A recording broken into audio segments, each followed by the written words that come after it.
नमस्कार बच्चों, मैं डॉक्टर रश्मि गोगर राजस्थान सरकार और वेदांता के CSR इनिशिएटिव की कक्षा में आपका स्वागत करती हूँ। इसके टेक्निकल पार्टनर है मिशन ज्ञान। बच्चों, हमने पिछले वाले वीडियो में पढ़े थे आपके वस्तुनिष्ठ प्रश्न, अति लघुतरात्मक और लघुतरात्मक प्रश्न। आज हम करेंगे निबंधात्मक प्रश्नों की बात। तो पहला है परासरणीय विभव, दाब विभव और जल विभव की व्याख्या कीजिए तथा इसके परिणाम स्वरूप संबंधों को स्पष्ट कीजिए। तो जब आपको पता है निबंधात्मक प्रश्नों के हम आंसर्स देते हैं तो बहुत तरीके से हमें देने चाहिए। अब यहाँ पर आप देखिए जो तीन चीज़ें पूछी गई हैं, जल विभव, परासरणीय विभव और दाब विभव, उन तीनों को किस तरह से हमने एक चार्ट बना करके बताया हुआ है।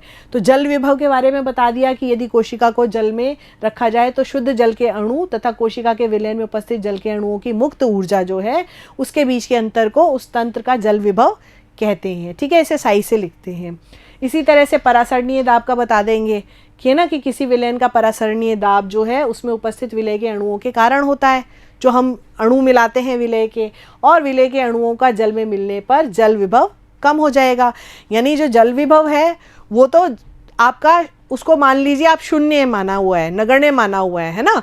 तो इसका मतलब जब हम उसमें विलय मिलाएंगे कोई भी तो उसका वो किस में आएगा, वो नेगेटिव में आएगा। जीरो से भी कम होएगा तो नेगेटिव में आएगा। तो वो बात आपको यहाँ पे लिखनी है।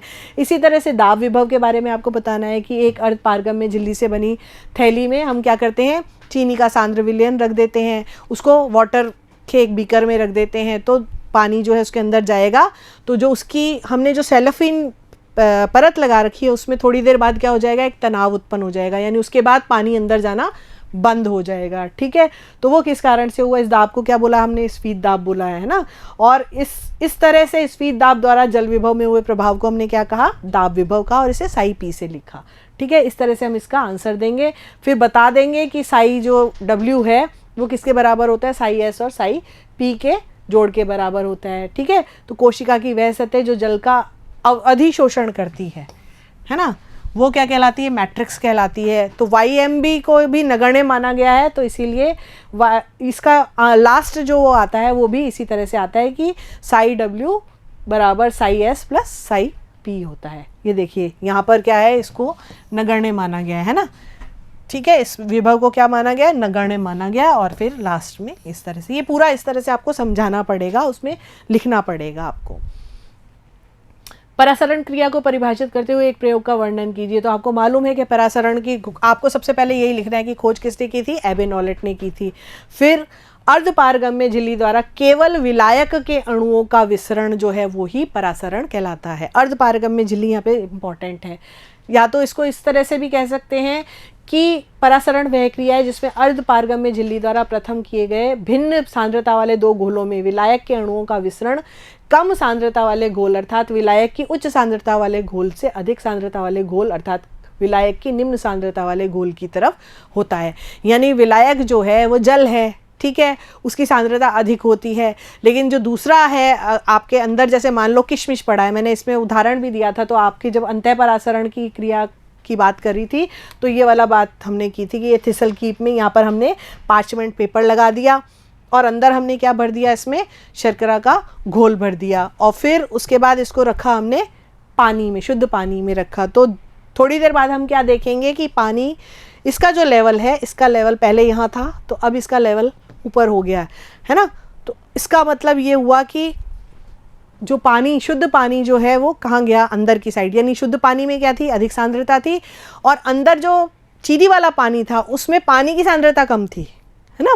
विलयन की सांद्रता तो अधिक है लेकिन पानी की सांद्रता कम थी, इसलिए वो उच्च सांद्रता से कम सांद्रता वाले विलायक जो हैं वो किसके थ्रू गया, झिल्ली के थ्रू, अर्धपारगम्य झिल्ली के थ्रू गया। फिर आप बता देंगे कि पार्चमेंट झिल्ली एक अर्धपारगम्य झिल्ली की जैसे काम करती है। ठीक है, इस कीप को जल से, ये पूरी की पूरी वही प्रोसेस बताई हुई है यहाँ पर, है ना, कि जल का चरणपथ या झिल्ली से होती है, कीप में विसरण आरंभ हो जाता है, कीप में घोल की मात्रा में क्या हो जाती है, वृद्धि हो जाती है। परासरण दो प्रकार के होते हैं, अंतः परासरण और बहिःपरासरण। फिर आप इनका चित्र बनाते हुए, है ना, अंतः परासरण के बारे में बताएंगे कि हम इसको जब अल्प परासारी विलयन में डाल देते हैं किसी भी कोशिका को, है ना, किशमिश को हमने जैसे डाला था तो पानी जो है वो अंदर चला गया था और वो फूल गई थी, है ना, उसमें क्या हो गया, तनाव उसकी भित्तियों में बढ़ गया था। तो अंतः शोषण की, अंतः परासरण की क्रिया उसमें हुई। इसी तरह से जब हमने नमक के पानी में क्या डाल दिया था, खीरा या ककड़ी के टुकड़े डाल दिए थे, थोड़ी देर बाद हमने देखा कि वो बड़े बिल्कुल एकदम उनकी जो कोशिकाएं बहुत सॉफ्ट सी हो जाती हैं, है ना।